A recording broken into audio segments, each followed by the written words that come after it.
अस्सलामुअलैकुम व्यूअर्स।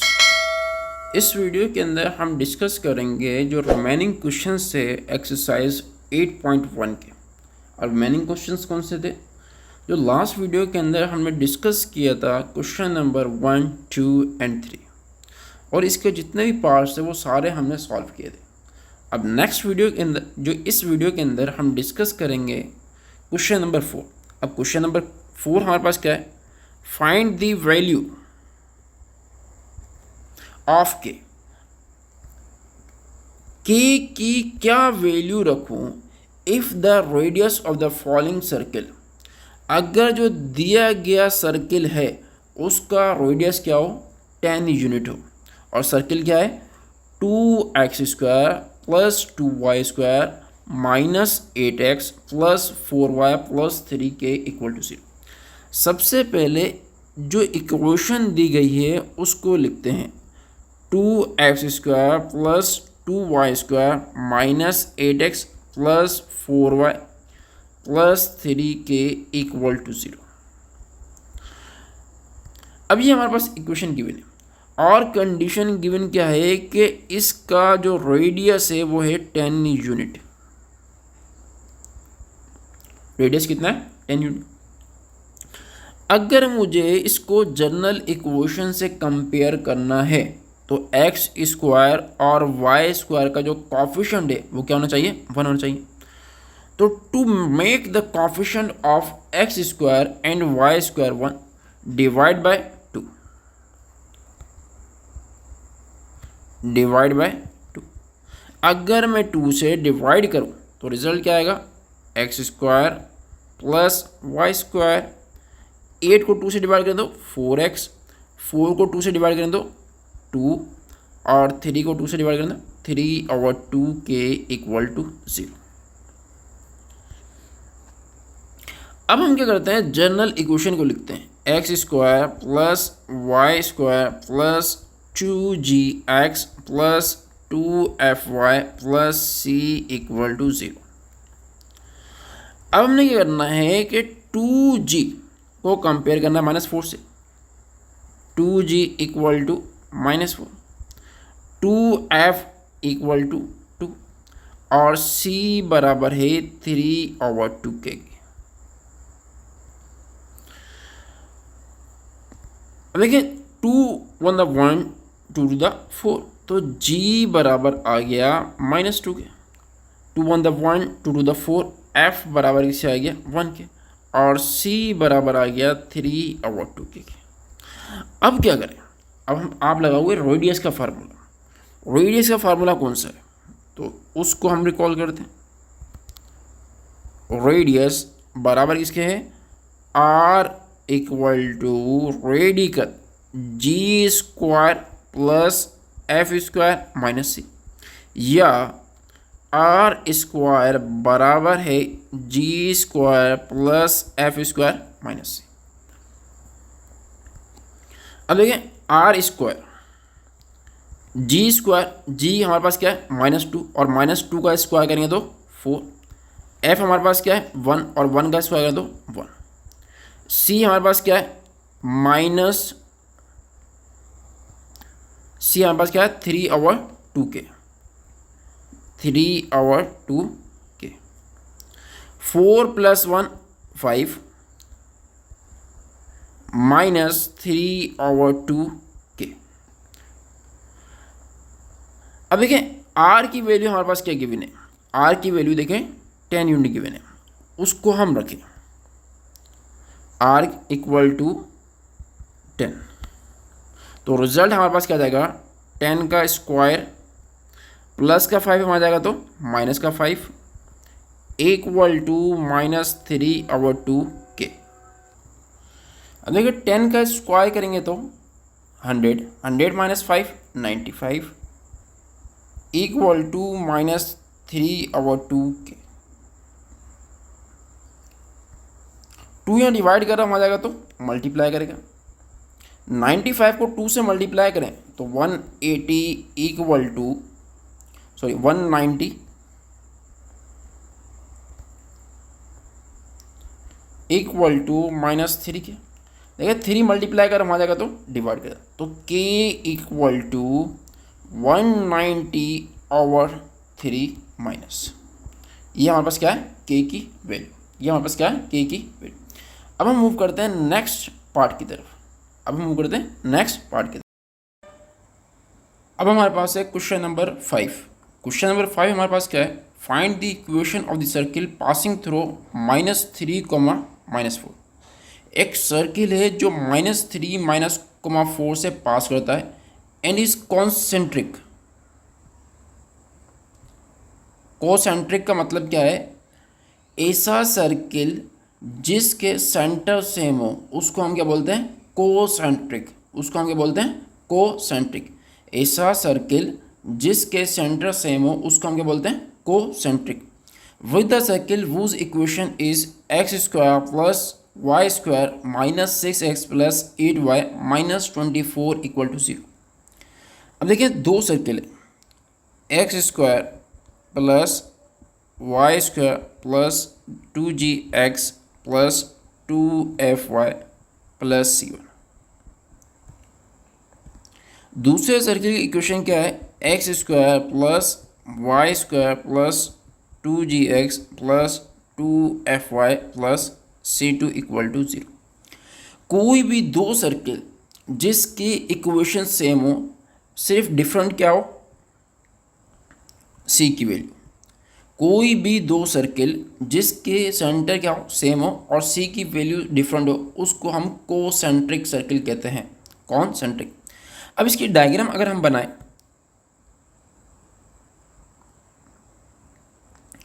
देखें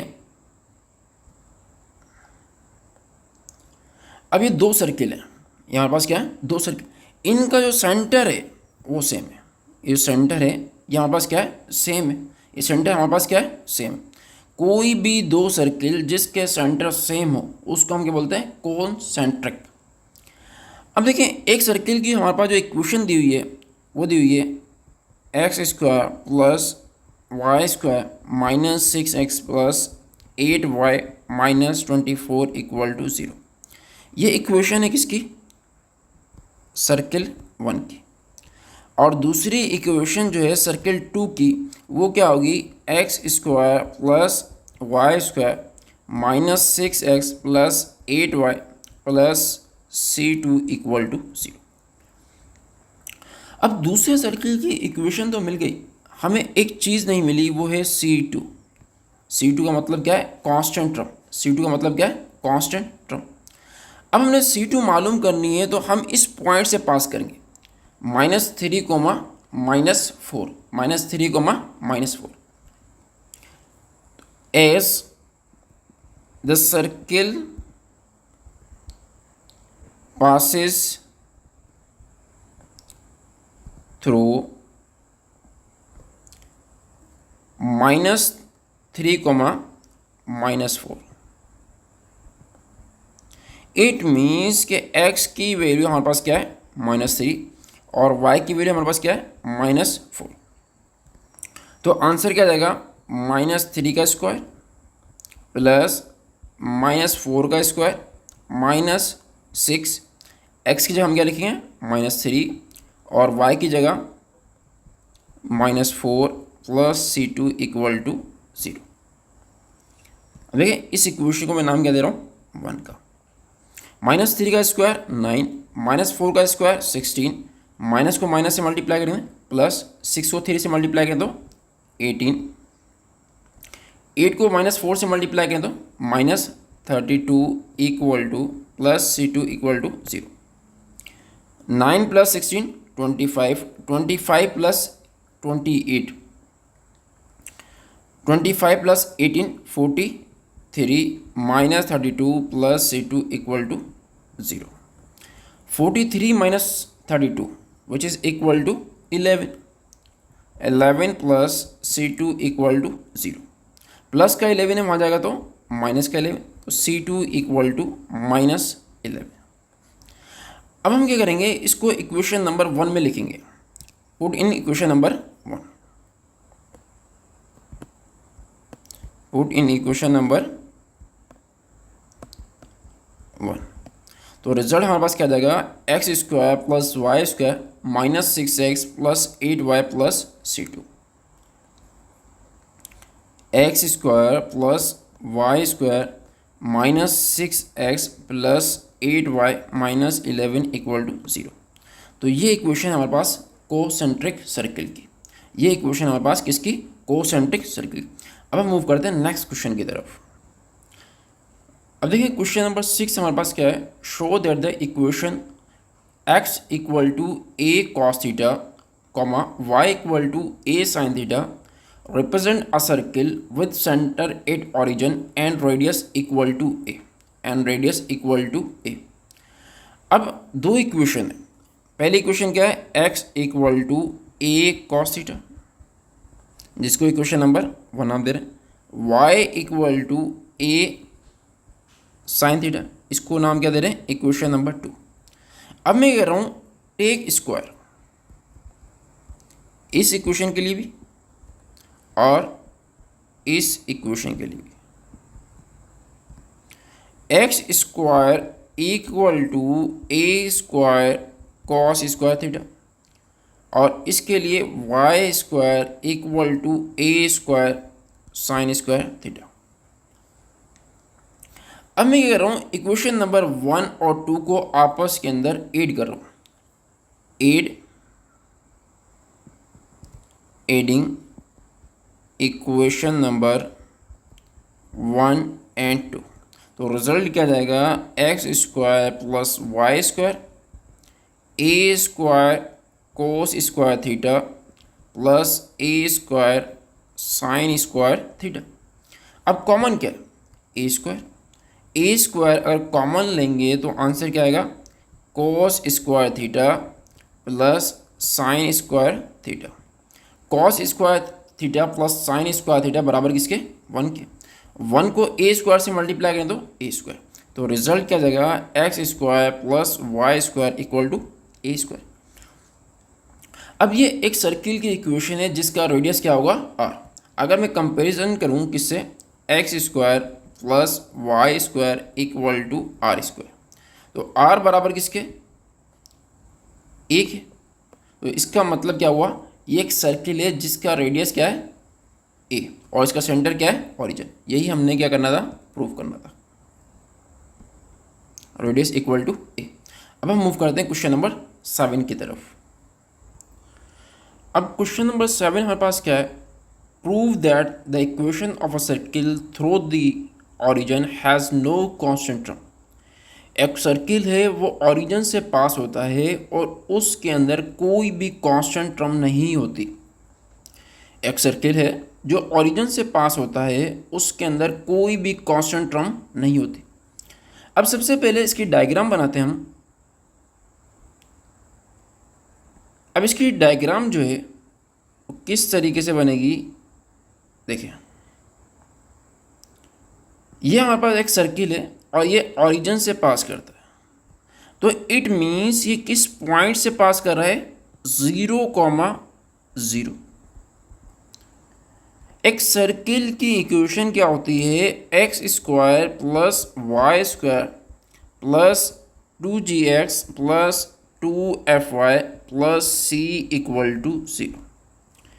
अगर ये ऑरिजिन से पास करता है मतलब पॉइंट 0,0 से पास करता है, this implies that x equal to 0 और y इक्वल टू 0। अब इस x की जगह 0 रखें और y की जगह 0 रखें। अगर मैं x की जगह 0 रखता हूँ तो 0 का स्क्वायर 0, y की जगह 0 रखता हूँ तो 0 का square 0 plus 2g 0 plus 2f 0 plus c equal to 0। 2g को 0 से मल्टीप्लाई करें 0, 2f को 0 से मल्टीप्लाई करें 0, तो सारा आंसर हमारे पास क्या आएगा, 0 plus c equal to 0, 0 plus c equal to 0। It means c की वैल्यू हमारे पास क्या आई, 0। अब c की वैल्यू हमारे पास 0 आई है, पुट इन इक्वेशन 1। यह हमारे पास क्या है, equation 1। X square plus y square plus 2gx plus 2fy, सी की जगह हम क्या लिखेंगे 0, मतलब लिखने की ज़रूरत नहीं है। क्यों? सी 0 और 0 को हम नहीं लिखते। अब देखें, ये भी टर्म, ये टर्म, ये टर्म और ये टर्म, इन चारों टर्म के अंदर हमारे पास वेरिएबल है। चारों टर्म के अंदर हमारे पास क्या है? वेरिएबल है। इट मीन्स कि कोई भी ऐसी टर्म नहीं है जो कांस्टेंट हो, कोई भी ऐसी टर्म नहीं है जो कांस्टेंट हो। तो यही हमने प्रूव करना था कि अगर कोई सर्किल ओरिजिन से पास करता है तो उसकी कांस्टेंट टर्म नहीं होती। कोई सर्किल ओरिजिन से पास करता है तो उसकी कांस्टेंट टर्म नहीं होती।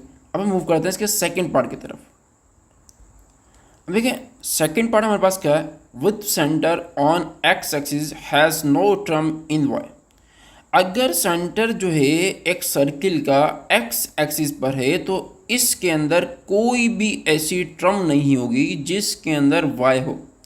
अगर इसका सेंटर एक्स एक्सिस पर है तो इसमें कोई भी ऐसी टर्म नहीं होगी जिसमें वाई हो। अब देखिए, सर्किल को मैं ड्रॉ करता हूँ।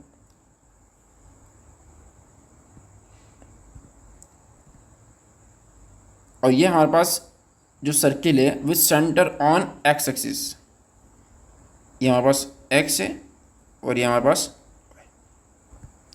अब देखिए, इसका जो सेंटर है एक्स एक्सिस पर लाई करता है, इसका मतलब ये है कि ये a,0 को लाई करता है। अब मैंने a जो है इसका x कंपोनेंट है और y कंपोनेंट क्या है इसका 0। a क्या है इसका 0, सॉरी, इसका x कंपोनेंट क्या है a है और y कंपोनेंट क्या है 0। अगर हमारे पास कोई भी सर्किल जिसका सेंटर गिवन हो और कहा जाए कि उसकी इक्वेशन मालूम करो, तो हम किस तरीके से मालूम करते हैं? x माइनस एच का whole square plus y minus k का whole square equal to r square. अब देखें, सेंटर हमारे पास क्या है a,0। It means x equal to h equal to a और y equal to k equal to 0। तो इसमें आंसर इसमें लिखें x माइनस ए का whole square plus y minus के हमारे पास क्या है 0, y माइनस 0, y का square equal to r square. x minus a का होल स्क्वायर को अगर मैं खोलूँ तो x square minus 2x plus a square plus y square equal to r square. अब देखिए, जो हमारे पास इक्वेशन आई है इसके अंदर कोई भी ऐसी टर्म नहीं है जिसके अंदर y. Thus if centre is at x axis, अगर सेंटर जो है वो एक्स एक्सिस पर है तो it will contain no term, it will contain no term. इसके अंदर कोई भी ऐसी टर्म नहीं होगी, no term which, it contains no term which has y. इसके अंदर कोई भी ऐसी टर्म नहीं होगी जिसके अंदर वाई हो। अब हम मूव करते हैं इसके थर्ड पार्ट की तरफ। Which centre on y axis has no term in x. अब हमारे पास इसका थर्ड पार्ट, अब थर्ड पार्ट हमारे पास क्या है? Which centre on y axis has no term in x. अगर सेंटर जो है वाई एक्सिस पर है तो इसके अंदर कोई भी ऐसी टर्म नहीं होगी जिसके अंदर x हो। अगर सेंटर y एक्सिस पर है तो इसके अंदर कोई भी ऐसी टर्म नहीं होगी जिसके अंदर x हो। अब इसको हम प्रूफ किस तरीके से करेंगे? सबसे पहले हम डायग्राम को ड्रॉ करते हैं।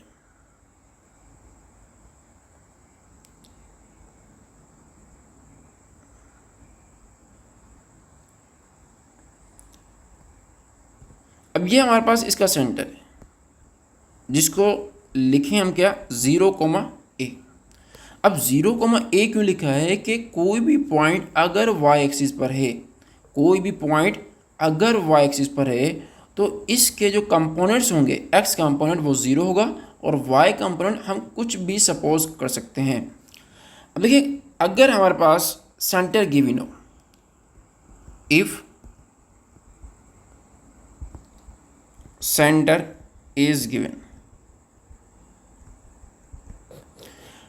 अगर सेंटर गिवन हो और कहा जाए कि सर्किल की इक्वेशन मालूम करो, x माइनस एच का whole square y minus k का whole square equal to a square. अब सेंटर हमारे पास क्या है, 0, a। इट मीन्स h की वैल्यू 0 है और k की वैल्यू क्या है, a है। तो रिजल्ट हमारे पास क्या आ जाएगा, x माइनस 0 का होल स्क्वायर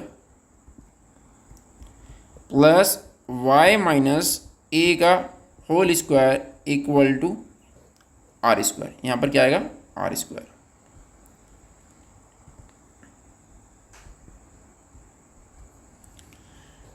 अब देखिए x माइनस 0 x और x का स्क्वायर करें तो x square plus y minus a का होल स्क्वायर। इसे फार्मूला लगाएंगे, पहली रकम का स्क्वायर माइनस 2, y को a से मल्टीप्लाई करें तो ए वाई और a का square equal to r square. ये हमारे पास क्या है, आंसर है। अब देखिए ये आंसर क्यों है, सवाल क्या था, which centre on y axis has no term in x। अगर सेंटर जो है y एक्सिस पर है तो इसके अंदर कोई भी ऐसी टर्म नहीं होगी जिसके अंदर x हो। No term which contain x, इसके अंदर कोई भी ऐसी टर्म नहीं है जिसके अंदर x हो। थस प्रूव्ड, हमने क्या कर दिया, ये प्रूव कर दिया कि अगर सेंटर y एक्सिस पर है तो इसके अंदर कोई भी ऐसी टर्म नहीं होगी जिसके अंदर x हो। अब हम मूव करते हैं नेक्स्ट क्वेश्चन की तरफ। अब देखिए इसका जो फोर्थ पार्ट है हमारे पास, which centre at origin has no term in x and y both. अगर आपके पास एक सर्किल है जिसका सेंटर जो है वो ऑरिजिन पर है तो उसके अंदर ना ही x की टर्म होगी और ना ही y की। तो इसको प्रूव किस तरीके से करेंगे, सबसे पहले किसी भी चीज़ को प्रूव करना है तो हम एक डायग्राम ड्रॉ करते हैं।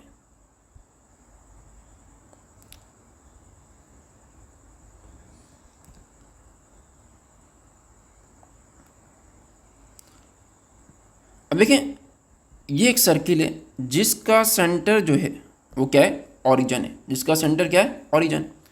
अब कोई भी सर्किल जिसका सेंटर गिवन हो, सेंटर क्या है 0,0, और कहा जाए कि उस सर्किल की इक्वेशन मालूम करो, x माइनस एच का whole square plus y minus k का whole square equal to r square. x minus h हमारे पास क्या है 0, x माइनस 0 x का whole square, y minus 0 y और y का whole square equal to r square. अब देखें इस टर्म के अंदर जो ये इक्वेशन है, has no term in x, इसके अंदर कोई भी ऐसी टर्म नहीं है जिसके अंदर x हो। Thus it is proved, it is proved. अब हम मूव करते हैं। तो इस वीडियो के अंदर हमारे पास जितने भी सवाल थे वो सारे हमने सॉल्व कर लिए। अब नेक्स्ट वीडियो के अंदर हम नेक्स्ट एक्सरसाइज की तरफ मूव करें।